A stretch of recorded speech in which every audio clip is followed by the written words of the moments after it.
ଦାନ ଦେଇ ତୁଣ୍ଡେ କହିବ ନାହିଁ, ଭୋଜି ଦେଇ ଜନ ଗଣିବ ନାହିଁ। ଘର କଲା ଖର୍ଚ୍ଚ ଲେଖିବ ନାହିଁ, ଗଲା କଥା ମନେ ଭାବିବ ନାହିଁ। ଅଲୋଡ଼ା କଥାକୁ କହିବ ନାହିଁ, ସମ୍ପର୍କେ ବିବାଦ କରିବ ନାହିଁ। ଗୁରୁ ନିନ୍ଦା କଥା ଶୁଣିବ ନାହିଁ, ଇଷ୍ଟେ ଦାନ କରି ହେଜିବ ନାହିଁ।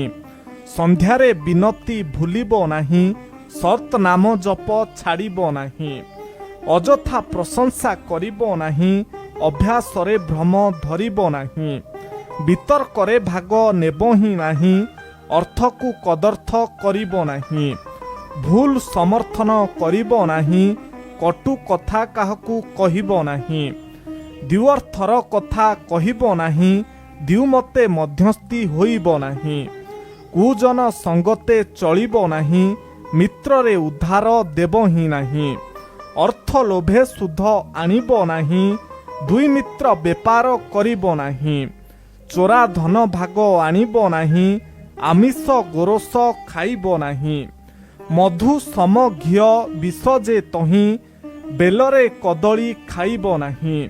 ରବିରେ ଆମିଷ ଛୁଇଁବ ନାହିଁ, ନାରୀଙ୍କୁ ଗୁପତ କହିବ ନାହିଁ। ଶୟନେ ଦୁଶ୍ଚିନ୍ତା କରିବ ନାହିଁ, ନିଦ୍ରାରୁ ସହସା ଉଠିବ ନାହିଁ। ଓଦା ବସ୍ତ୍ରେ ପୂଜା କରିବ ନାହିଁ, ରାତିରେ ତୁଳସୀ ଛୁଇଁବ ନାହିଁ। ଖାଦ୍ୟ ଖାଇ ପୁଣି ଖାଇବ ନାହିଁ, ଫଳ ଦହି ରାତ୍ରେ ଖାଇବ ନାହିଁ। ଏ ସମସ୍ତ ଯେହୁ ଆଚରେ ନାହିଁ, ଶାସ୍ତ୍ରର ସୁଫଳ ମିଳଇ ନାହିଁ।